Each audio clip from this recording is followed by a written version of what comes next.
Pinangangambahang mas tataas pa ang tubig baha sa Pangasinan at mga karatig na lugar, lalo pat nagpakawalan ng tubig kanina mula sa San Roque Dam para maiwasan ang pag-abot ng tubig sa critical na level. Umaaksyon si Patricia Roque. Nagmistulang dagat ang karamihan sa mga palayan na nadaanan ng news team mula sa mga bayan ng Paniki hanggang Kamiling sa Tarlac. Pagdating naman ng Aguilar, Pangasinan, kitang-kita ang mga nabuwal na poste ng kuryente. Wala tuloy kuryente sa karamihan sa mga lugar dito. Humambalang din sa kalsada ang mga nabuwal na malalaking puno. Sinikap naman ang mga tauhan ng munisipyo na magsagawa ng clearing operation sa highway para matanggal ang mga ito. Sa munisipyo na rin lumikas ang ilang mga pamilya mula sa barangay poblasyon na ginulat ng flash flood kagabi. Dahil may generator dito na rin sila nakicharge ng mga gadgets. Sina Aling Aurora, kasarapan daw ng tulog kagabi nang maramdamang pumasok na sa kanilang bahay ang tubig baha na abot bewang. First time daw nangyari ang ganito sa kanilang lugar kaya nabigla sila. Dati po kahit may bagyo po dito, hindi po napapasukan ng tubig po yung bahay. Ngayon lang po nangyari na mataas.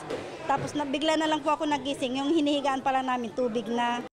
Reklamo ng ilang residente, tila mali ang forecast ng Pag-asa.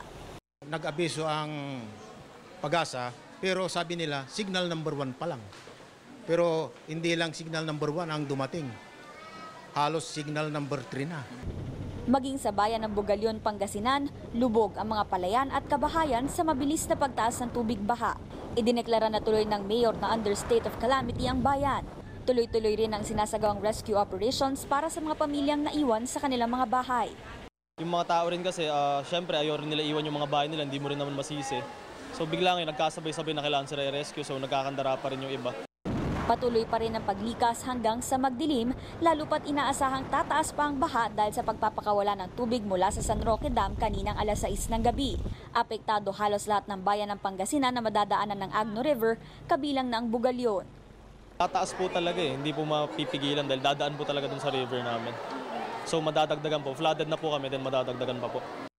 Pansamantala namang itinigil ang mga biyahe ngayong gabi para maiwasan ang sakuna. Madilim kasi ang mga daan dahil walang kuryente at mataas na rin ang tubig baha. Umaaksyon, Trish Roque, News 5. Be sure to come back. News 5 everywhere. Copyright 2015.